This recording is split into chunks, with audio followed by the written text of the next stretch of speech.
session. So hopefully you guys are learning a lot of stuff over the last day and a half, and this is going to be another interesting session about marketing your association.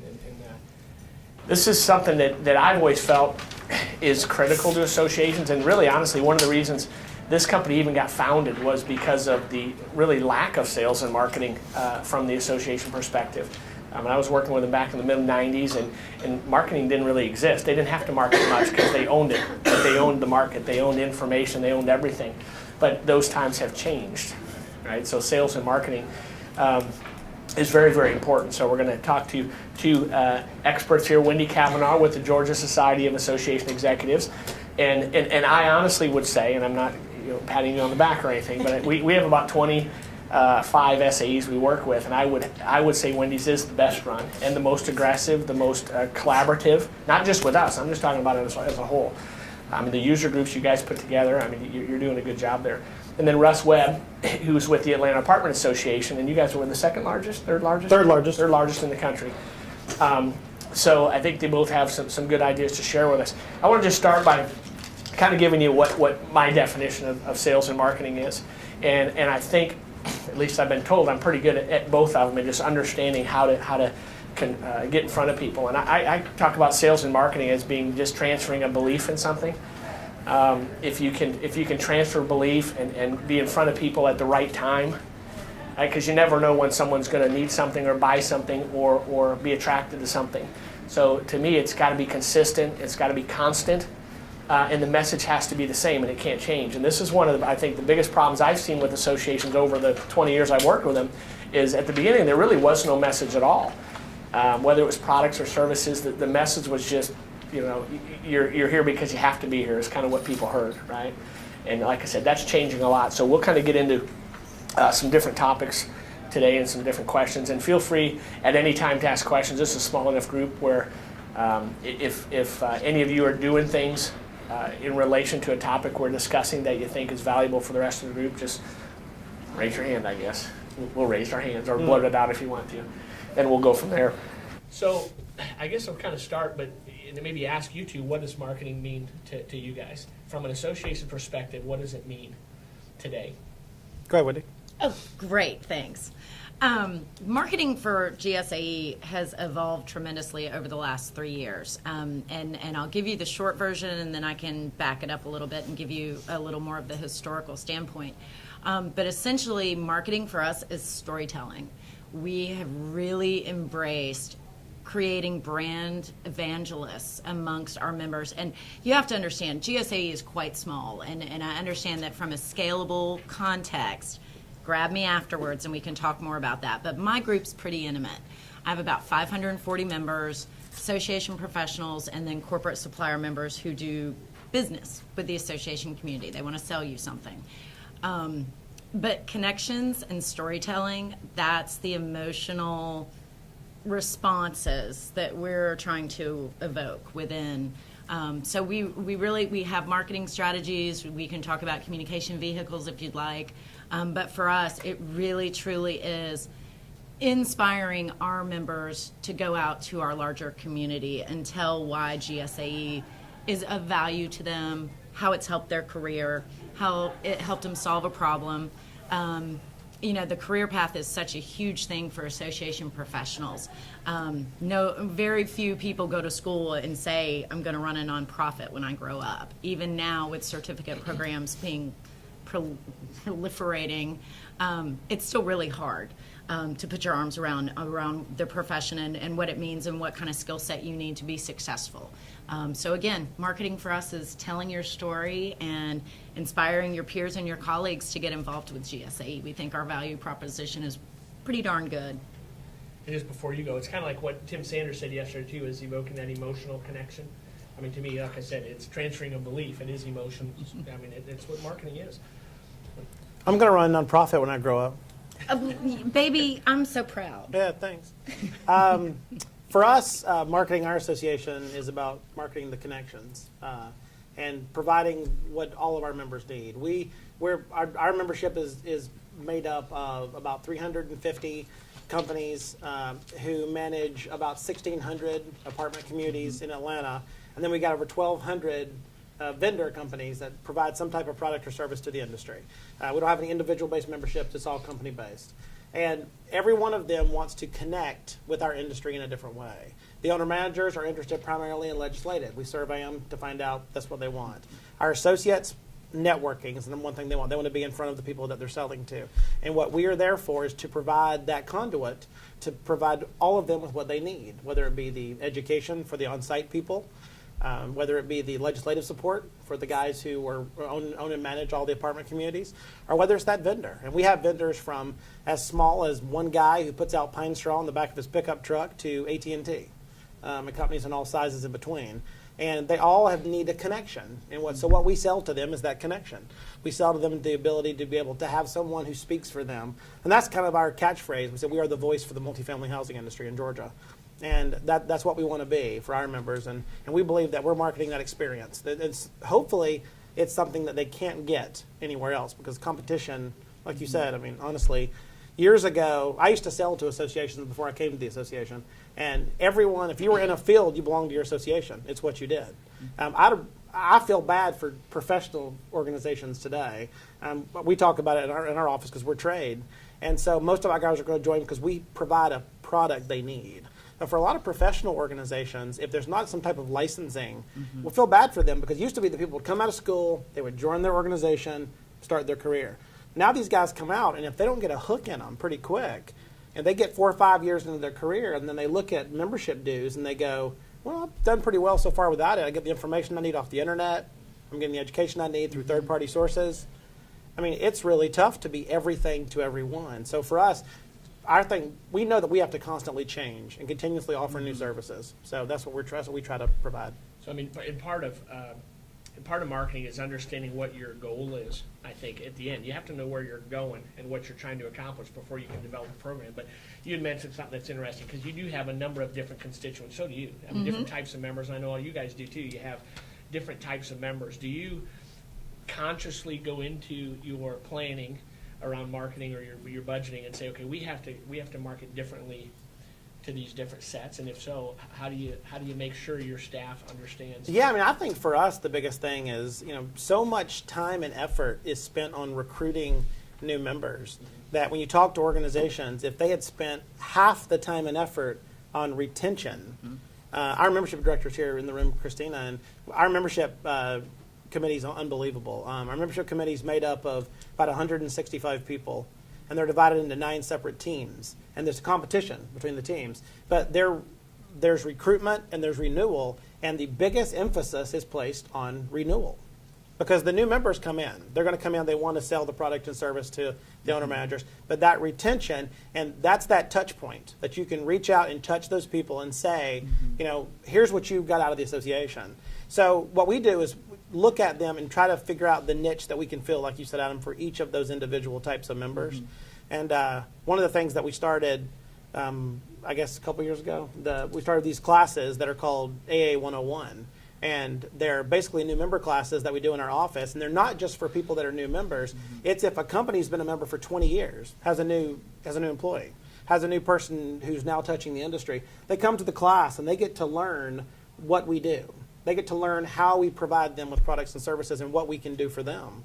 And because of that, I mean, people all of a sudden understand that they have a role in making the association work for them as well.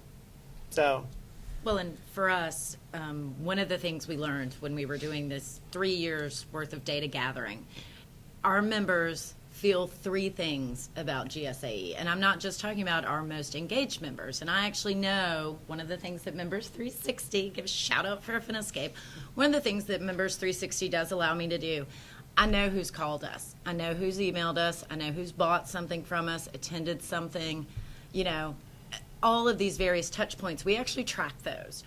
So from a retention and engagement standpoint, I know if I haven't seen you in a year and that I need to reach out and call you and make sure everything's okay so that I know why you're not coming. But more importantly, my member knows I missed you. And again, we're selling a very intimate community.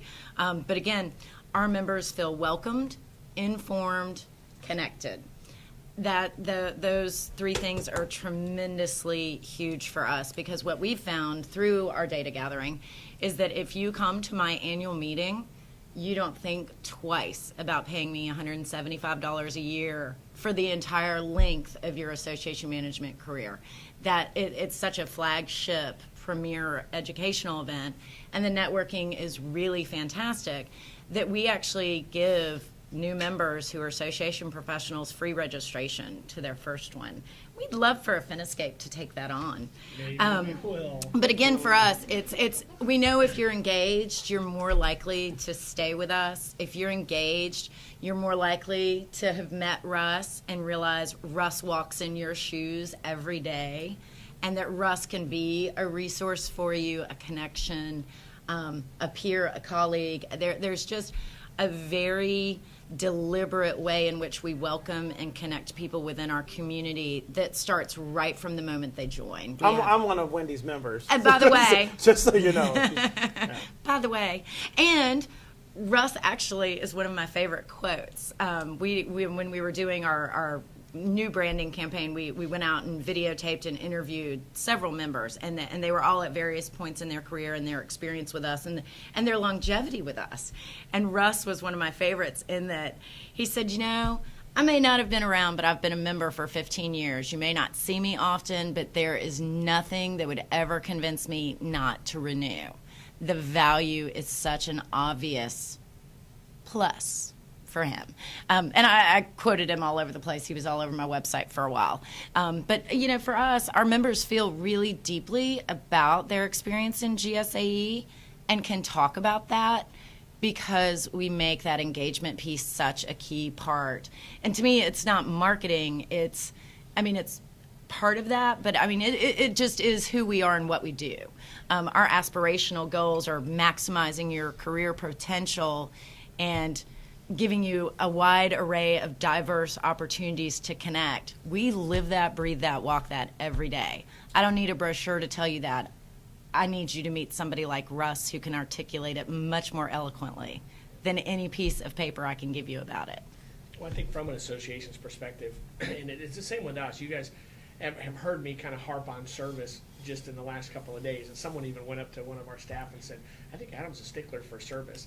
And I always have been, and I kind of let it slide a little bit. It really started to bother me, and Baker and the rest of our management team know that I'm not letting it slide anymore because it's really not acceptable. But from an association's perspective, and I know a lot of you have a small staff, 1 or 2 people, but it does come down to the personal service, and like I said, back where I said have an end goal in mind. If the end goal is to make a member feel like Russ did when he made that quote, there's nothing that can make me not renew. If I'm running marketing and association, that would be a goal for me. Mm-hmm. Like in our career center sales guys, the goal is to get an employer to say, I'm not posting a job ever anywhere else. Mm-hmm. If we can get them to say that, and we have a relationship with them where they say that, then we got them. And then it just becomes reporting and making sure they know throughout a year what you're doing for them. One of the biggest issues I see with associations, and it just comes from a lack of staff, is you talk about renewals and you have a membership team. I hope, and I'm sure this is not the case with you, that you're not just communicating with them right before renewal. We've made that mistake. Mm-hmm. At Affiniscape, we still make that mistake with groups that are not in our industry alliances, because it's just difficult to have the manpower, even with us, even with as many people as you have, the manpower to have somebody focused on that throughout the year. We're trying to get better at it every day, but I think it's key for you guys in associations to have somebody, and it's hard to put the dollar benefit on that because it's somewhat intangible, because you don't know who's talking about you, who's relaying information. Mm-hmm. Your best marketers are your members. Absolutely. There's no doubt in that. The membership committee we hold up as an example. We've got apartment associations we're the 3rd largest in the country, and we have 2 that are much bigger than us, and they've got twice the number of staff that we do. We have 12 staff, and one of them's got 26 staff, and one's got 32.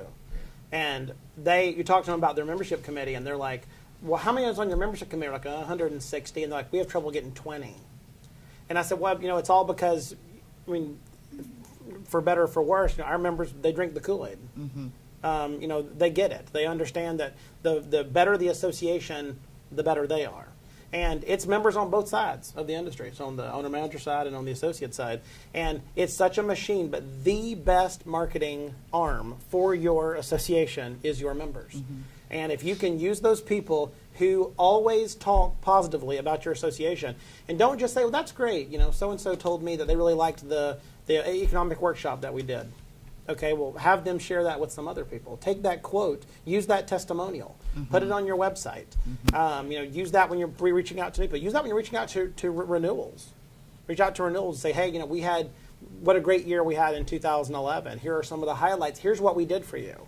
And then that starts people thinking before your dues invoice reaches them, yeah, they really did do a lot for me this year, so I need to automatically renew.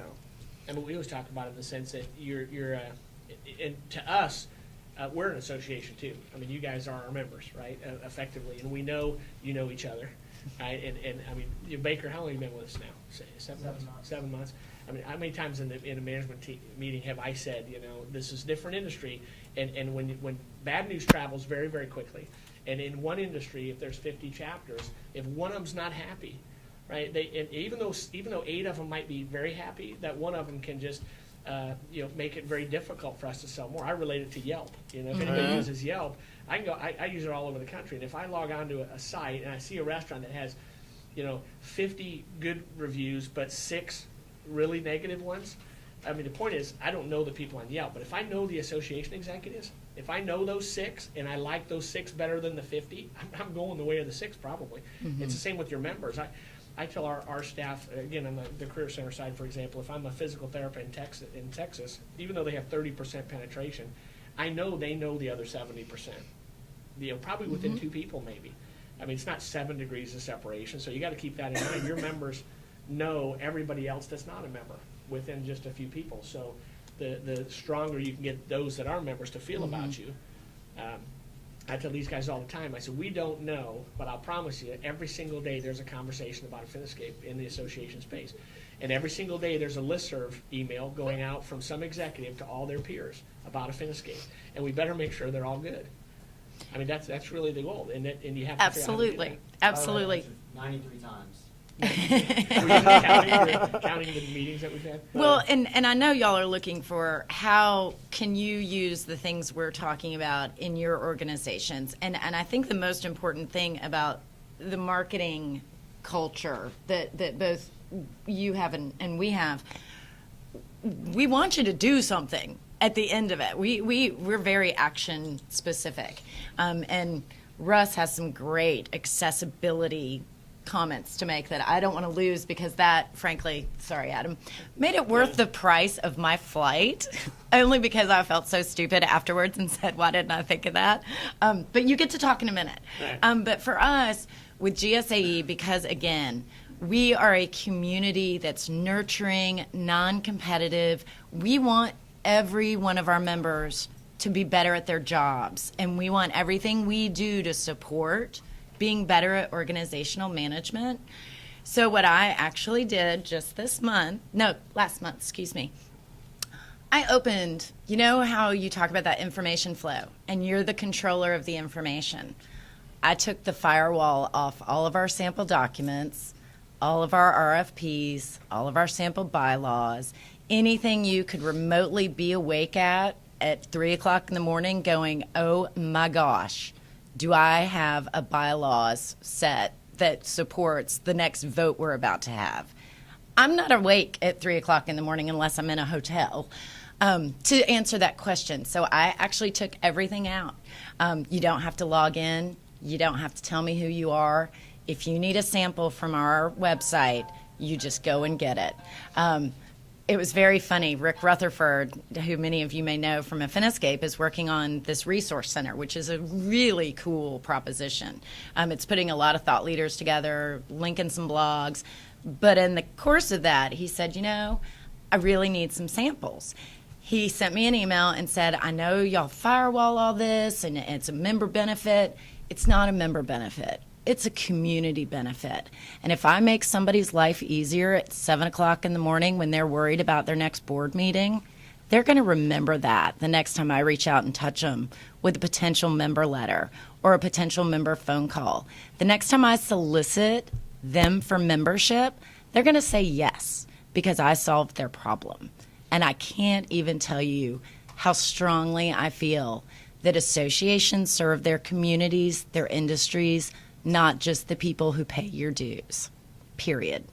And that's my soapbox. And that's really a transition of the whole mindset of associations, and it's happening quicker and quicker. I mean, if you're reading the books, Race for Relevance, and some of the other ones, 101 Things We Must Change, all these association books, the leaders are talking about that kind of stuff. It's like we don't own information anymore.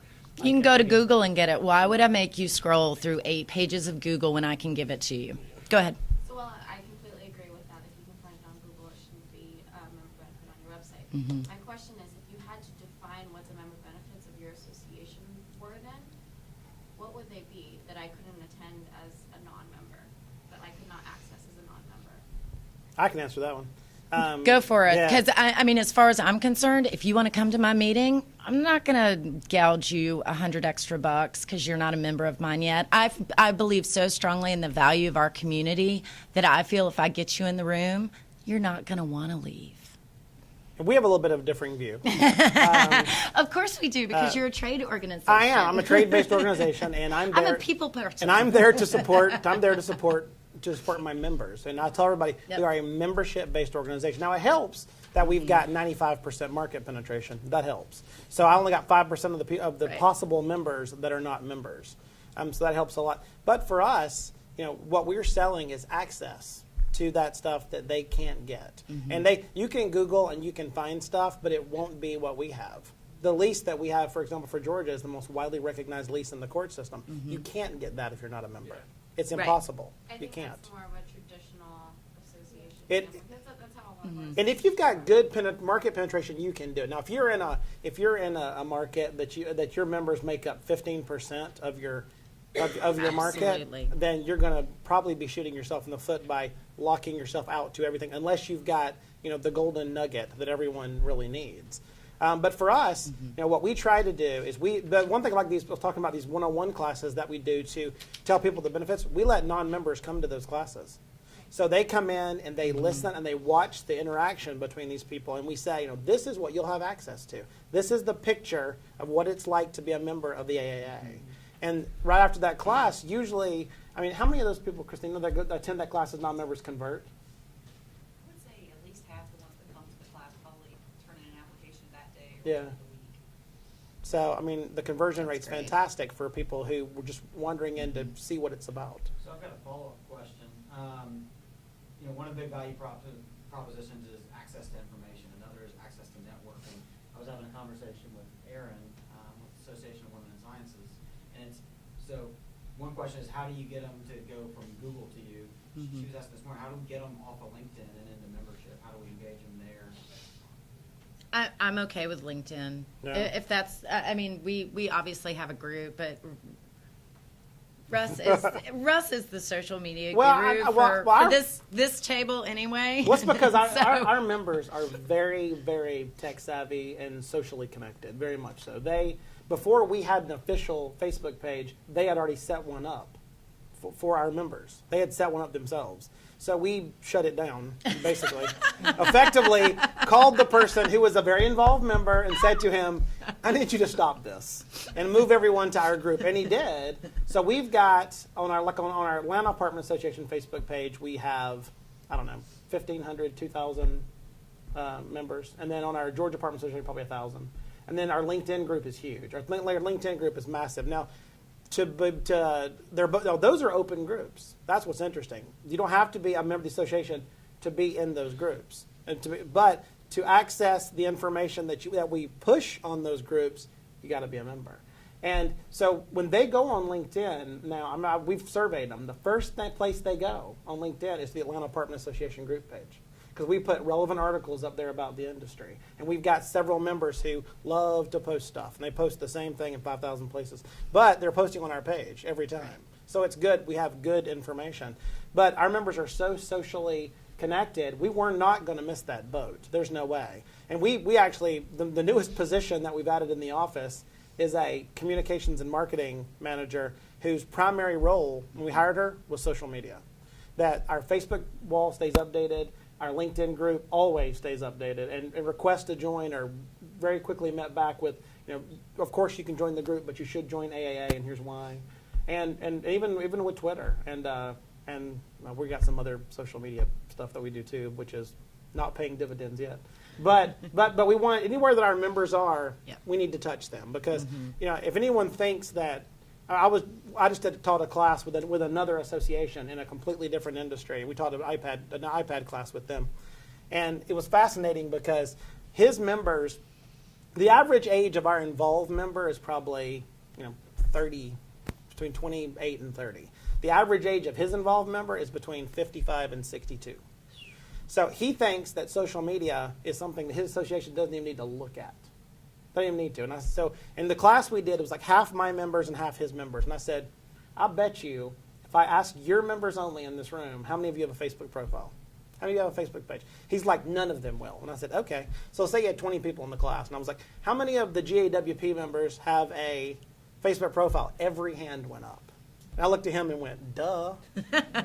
And that's what it's about. It's about, not thinking what you think your members are doing. It's what you need to find out what your members are doing. And if you think your members aren't doing social media, you're wrong, and people say, well, Facebook, usership's declining. No, it's not. I mean, the people are switching out of their multiple profiles to single profile, but Facebook usership is not declining. Facebook signed up more users in 2011, just this 1 year alone, than they did the previous 3 years combined.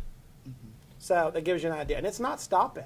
It's not stopping. The number one search engine on the internet is Google. You know what number 2 is? No, Twitter right now. The number 2 search engine, Twitter. 140 characters, Twitter. But, and our members are on there every day. So, the number of people we have following our Twitter feeds, it's amazing. I don't even know who half the people are. But we're making sure that we're putting out information on there. And when we put out something, we market a product. That's how we do.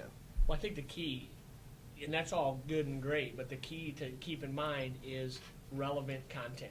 If you attended Neil's stuff yesterday, Neil is very, very good at creating pictures. And if you saw some of his slides about social networking and social media, I think associations have made a mistake that social networking is just giving a platform where people can talk.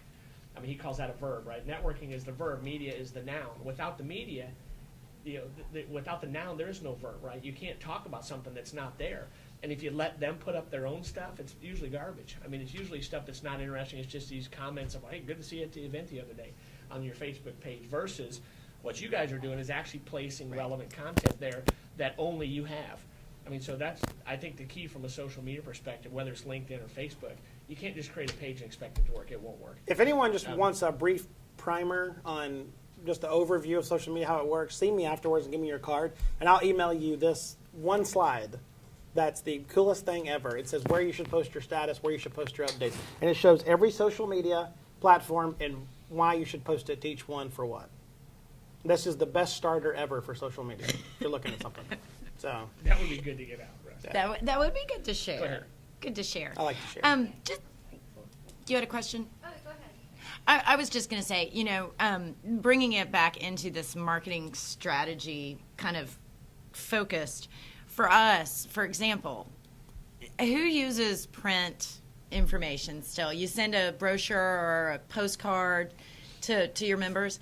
Well, we didn't do it for years. I probably hadn't sent out a piece of paper to my members in 4 or 5 years. But we had a very experimental 2011. Instead of having our annual meeting and our trade show combined, we split them. For the first time in our 90-plus year history, we had a standalone trade show in Atlanta. Can I just tell you, from a budgeting standpoint, I'm a $300,000 organization. We look huge because we have fabulous volunteers. But I was scared out of my mind at the budget implications of splitting these two moneymakers that, together are $90,000. That's a lot for me. And I can't afford for it to fail at the end of my fiscal year. We actually put together promotional campaigns that were very targeted to our CEO audience, to our specialists, which we consider to be communication specialists, accounting folks, folks who may consider themselves a different kind of profession, but they work for an association. We went through our professional development offerings and leveled everything. We told you what kind of prior experience you needed, and so we created these series of postcards that went to different jobs, descriptions, and different experience levels in some cases. And it was probably the best money I spent last year, were these Vista print shiny, pretty postcards, giving them enough information to get them to put it on their calendar. And we had the biggest surge of at-once registrations after that was mailed. And I had been sitting there for 5 years saying, my people don't need paper. They know when my meeting is. My meeting's been held the same week, the same time of year for 35 years. Y'all, they do. Sometimes something as simple as you thinking, oh, my members don't need blah, blah, blah. Well, you got to ask them. And we actually asked them in this data processing gathering extravaganza. And they said, please remind me of stuff. If you want me there, remind me. And I'm not adverse. I'm not adverse to print. Wendy and I had this discussion yesterday. I'm not No, adverse it's to print. fabulous. Great response. But I told her, I said, but the print that you send out should direct them to your website. Mm-hmm. You send out a thing that says, do you want to have the best learning experience ever? Our conference is second to none. You will learn the following things. Want to know more? Visit our website at da-da-da-da. And you can go in and track the hits on your website that day. Look at your analytics after you send that out. Right. And you that's will how see we them knew go it was up. valuable. You can use print. It's a great reminder. But don't send them a 77-page brochure with the registration form smack dab in the middle or the back. No. I mean, those things, someone opens that up and they go phone book and throw it away. Yeah, the little stuff's about all you ever see. Yeah. You want to ask your question?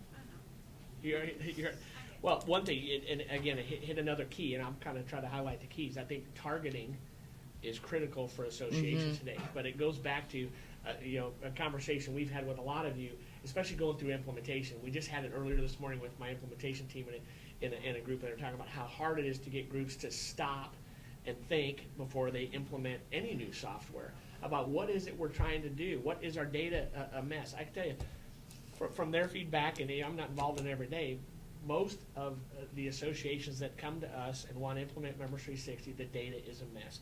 They don't even know what it is, what it's for, what it's supposed to do. It's in the wrong formats, and they expect a web-based system where that field in the back end that you're looking at is the exact same field that the whole front end is going to use. It's going to be used in registrations. It's going to be used by consumer searches. If you're finding a veterinarian, whatever it is, you have to. It's a different mindset. You have to take your time, but it also helps you then target your marketing. I mean, big time. If you don't have the data, you can't target market.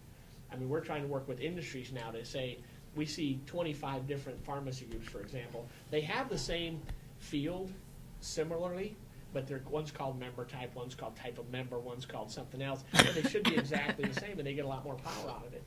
And there's another session this afternoon, and we're going to talk more about that. But I think that's key for you guys is to look at your data first, and then how you market.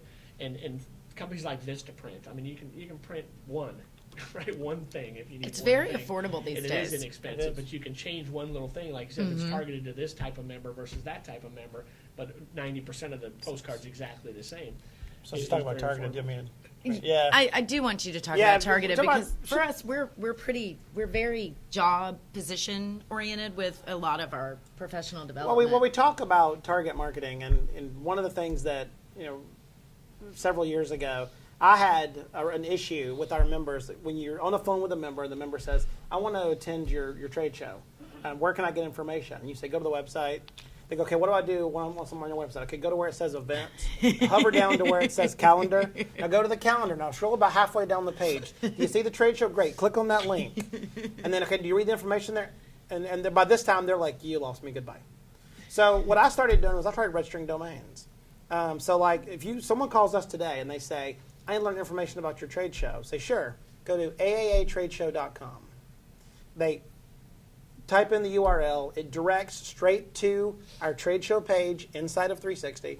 It's right there. They're right where they need to be. They go on, they look, they register. When they're done, where are they? They're on my website. For our market workshop, AAAworkshop.com. I'd like to join your organization. How do I join? Go to joinaaa.org. We have a website set up just for our membership committee, and it goes to a subpage inside of our 24/7 that's just for the membership committee only. But on there, we've got custom searches that they can run a current list of members. So if they're out recruiting new members, they need to know who the members are. But this page is set up just for them. They can go in, they get all the information that they need. But URLs are $8.95 a year through GoDaddy, $9 a year, and it's so easy to say, You know, AAAtradeshow.com, joinaa.org, AAA workshop. And because, you know, if you're trying to tell someone where to get to on your website and you're having to direct them through several steps to do that, you know, that's worth $9 for one member. But think about the number of people. And like, I had a pen right here. I was showing 20 years ago. I happened to grab these out of the office. We have these pens, and they say Atlanta Apartment Association Trade Show, www.aatradeshow.com. And we give these out to anybody that comes into the office. So we've got 1,200 vendor companies, and we've got 380 booths to sell for the trade show. So one of them comes in, they look at this, and they go, I should check this out. And they Does that Let me make take sense that. to everybody, what that is? I mean, Well- and then we set those up in minutes. So if you guys buy them, if you just figure out what you want, and it is a great marketing technique, because you can print them on. Oh yeah, and I've got all mine set up on one renewal date as well, so I don't have to worry about some renewing in January and some renewing in July. I've got them all set up on February 15th. They all renew. And again, for under $10 a year, you can't hardly beat it. Jace. Oh, sorry. I was just going to mention, you can currently offer that through Affiniscape, because we are, for example, using like pi.org/join, or whatever you the can do bit is, without having to purchase the domains. It's the backslash that actually bugs People me. mess // they don't get it. I mean, a lot of them just don't get it. And, Whereas and if- not that my members are and- stupider than yours, mind you, and I hate because to they're say it, not. It's prettier. It's much more prettier. stupid. It's much prettier marketing. Yeah. Join pi.org than They're pi.org putting that on Well, print or something. and again, / whatever. It's a prettier looking thing. And It's I- easier to market.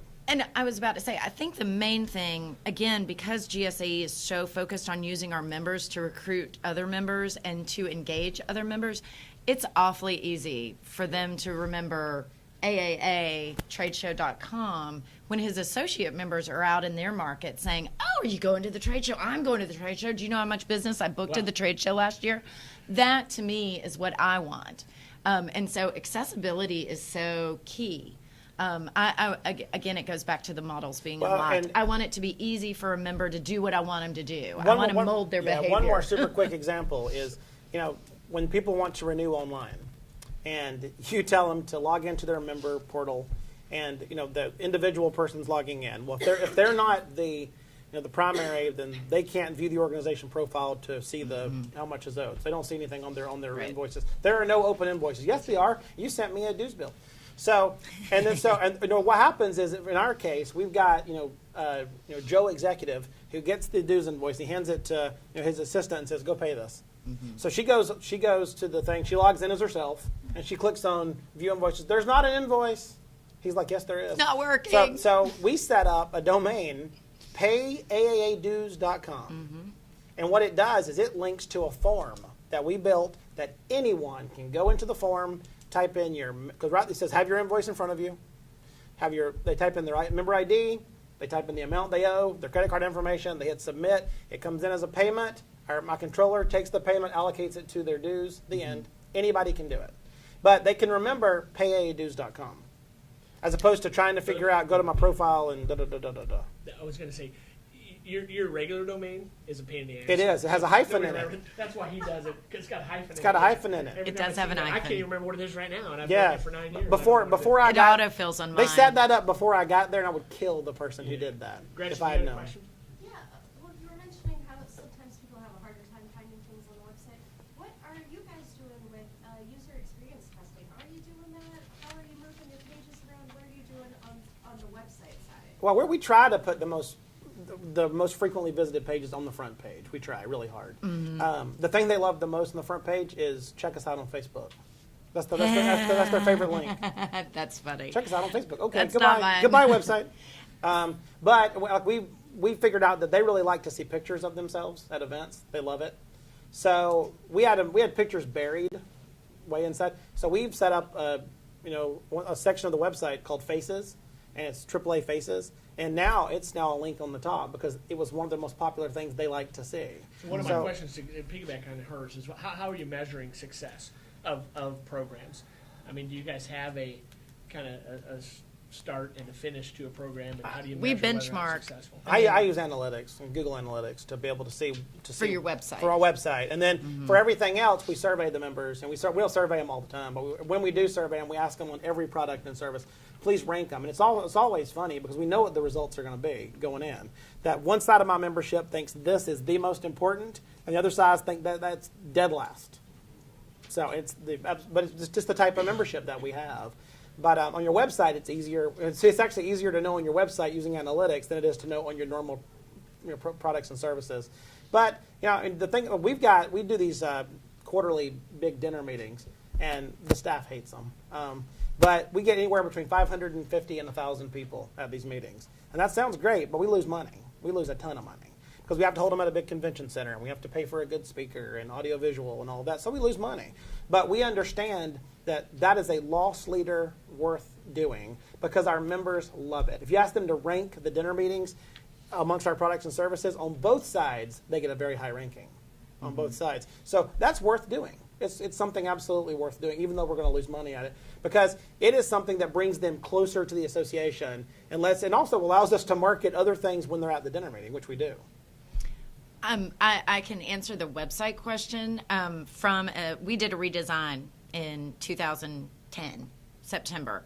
And I do love our website, www.gsae.org. It is so pretty. But the most important thing I did was not the prettiness, although it does make me happy every time I open it. We put things in 3 different places. We use the tab widget, we use the drop-down widget, and then we have it in sidebars. I mean, anything, you can join by clicking, going several different places. So using web analytics, we realized there was no clear path. I mean, people, complained all the time, well, I think it ought to be here. And so instead of trying to be intuitive, we just put it in a bunch of different places, and our traffic literally is split nearly evenly on the paths that they use, whether they're a tab user or a drop-down user and things like that. But going kind of back to those benchmarks, for us, because connecting leaders, advancing associations is what we're selling via our tagline, certainly. We've tracked that from now on. I mean, every event we hold, we ask our association professionals, what was the value of your connecting with other association leaders? Did the program help you advance the mission and goals of your association? And then the overall value of your experience with us. And we've set a benchmark of 80% of our attendees, rating those very good or excellent. And we're actually very close to reaching that on all of our professional development events this year, because we really focused in on what experience are we trying to give to you. So that's been really helpful, and for us, we've got a fairly data happy board. They want the numbers. They want to ask people stuff. They want feedback. I mean, I kid you not, and I'm happy to send this to whoever wants it.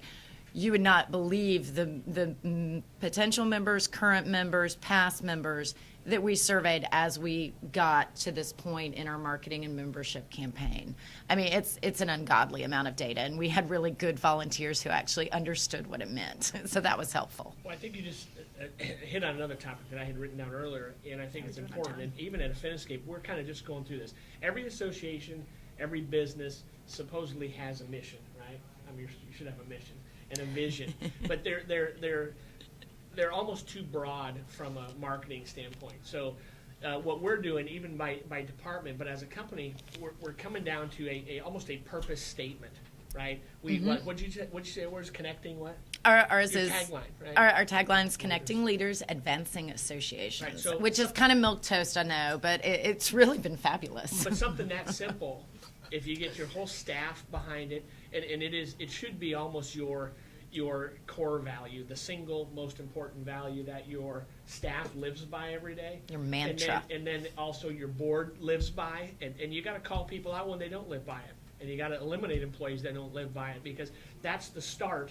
We kind of call it, that's the nucleus of our new service attitude. It's starting with us, but we're not going to allow anybody in our company to not do the same thing. But it spreads, right? I mean, it spreads, and we'll work with people that love Affiniscape. We want to get everybody to love Affiniscape, and we're working every day. And to go back, I wrote down here earlier, and I tell my staff all the time, it's one at a time. And for you guys, it's one at a time. Yes. You're marketing relationships. That's what associations pretty much do. You can market all kinds of stuff, but in the end, if there's not an emotional connection, there's not a relationship, and there's not value, you lose, period. I mean, and it's every That's business, true. right? You probably saw Neil's value chain. Makes perfect sense. If value's not received, or if the chain's broken, it's difficult. So I would task all of you to come up with that single statement, and it's not a mission statement.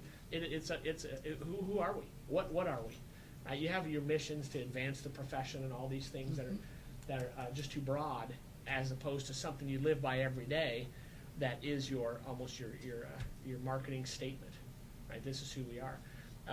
I don't know how many others have created a tagline or something that is something that evokes emotions, right? I mean, that's what I said at the beginning. Marketing is all about. Do you have any more questions? I know we're getting down to that was a fast hour. Yeah, I was just going to say, I think that one of the things Wendy and I talked about yesterday, and I think is important to point out, is that so much time is spent on marketing your association membership to new members that I think sometimes a lot of organizations forget to market to their members. It's so much easier to keep a member than recruit a new one. It is so much easier, and it's constantly reminding them what it is that you've done for them. Things like the silly things like the domains, ease of access things. Also, finding out even small things that they want, teeny tiny things that you can do that don't cost anything or that cost very little that benefit your members, your current members.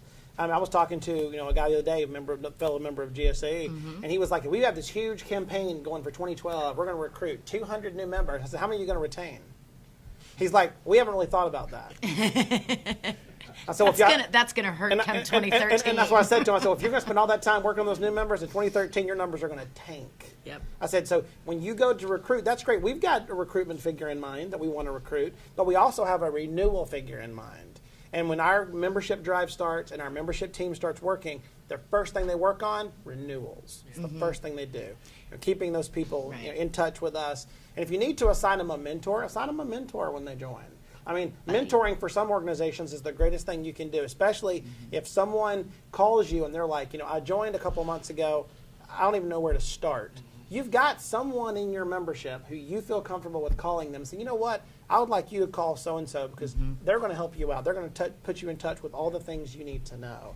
And that's the greatest little piece of marketing you can ever do is connect your members. It's the connection thing. I have one last thing for the room at large. Raise your hand if you know who your perfect member is, who you serve best. Anybody else? All I can say is that would be a really great thing for your boards to grapple with in the next 12 months. We have strategic conversations at every board meeting before we start with the minutes and financial stuff.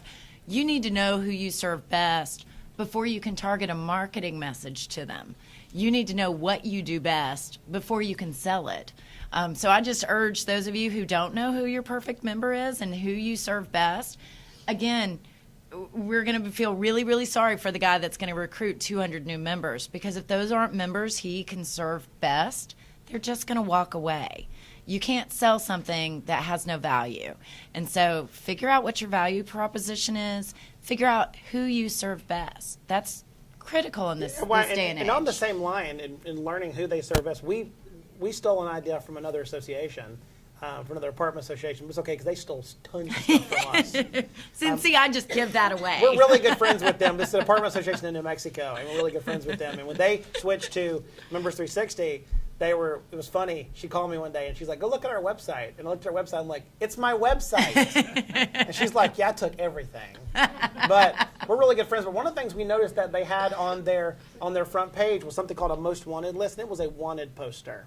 And they had identified like 10 companies that they needed in their membership. That's awesome. So they identified their perfect member, and they were offering a reward, a bounty for these companies. So we were like, oh, we'll do that. So we had a couple of companies that are either developers of apartments or owner managers of apartments who we've been trying to get to join, but for one reason or another, they're kind of disconnected from the industry.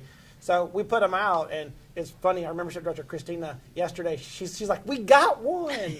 And we just put it out, and we've already got one on the most wanted. So, and we're going to send the guy a $50 gift card who got them to join. It cost us $50 to get someone we've been trying to get to join for 10 years. Yep.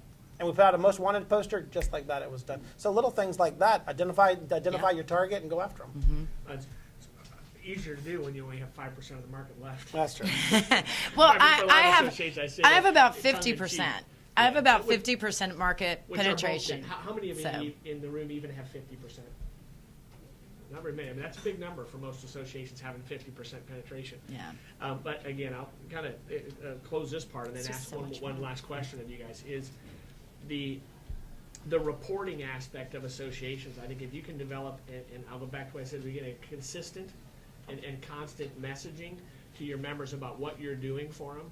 It helps that renewal process because you can't just remember to do it 3 months before January and say, oh, we got to tell them everything we did this year.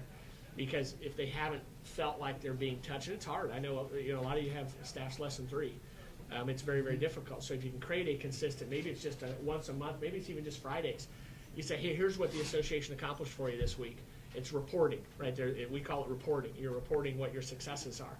And you guys are going to start seeing that from Affiniscape because we think it's valuable that you know what we're doing, not just around the software, what we're doing to try to ultimately help associations provide value. And it's the same for you and your members. What maybe you had a legislative issue that you addressed this week. Maybe you had a new member or some other issue, or you got a new product or whatever it is. You negotiated a better deal. You let your members know about it. Otherwise, they don't know about it. So what I said again, it's hitting them at the right place at the right time when they're actually ready for it. We talk about the job board, and some of you in here probably use our service, but we say the marketing has to be all the time. 2 emails a month, maybe once a week if we can get to it, because whoever's looking for a job, they might not be looking for 14 months. But if they receive that job flash twice a month or once a week for an entire 14 months, I promise you, when they're tired at their job, the first thing they'll think of is you. And that's what we need to make sure happens. And that's how you guys got to think about it. It's just constant, consistent, right place, right time, one at a time. And those are kind of the words I use around marketing. Our best marketing is done one at a time with you guys when you call tech support. And we haven't done a great job. We've done a very good job, but we can do a great job and do it one at a time. And eventually your one of a times end up thousands of very, very happy users. People laugh at us and say, how do you guys have 1,500 associations and we've never had more than 2 salespeople at Affiniscape selling associations? So most of you in this room probably dealt with James Goldsworth, right? I'd say most of you probably did, and maybe me. Colby started a year and a half ago, and that's it. And people say, how do you sign 15 to 20 new groups a month? I said, we have 500 salespeople out there, when we're doing good. So keep that in mind too. You've got your members, and like I said before, they know each other. They're not very far removed. So any last questions? Anybody got a real zinger? A real tough one, something you're having a big issue with? Awesome. They're running. Fabulous. They're running from us. Well, thank you guys for attending. Hopefully you picked at least a few nuggets. I mean, these are all just kind of places where you come and get 1 or 2 things that you can go back and implement.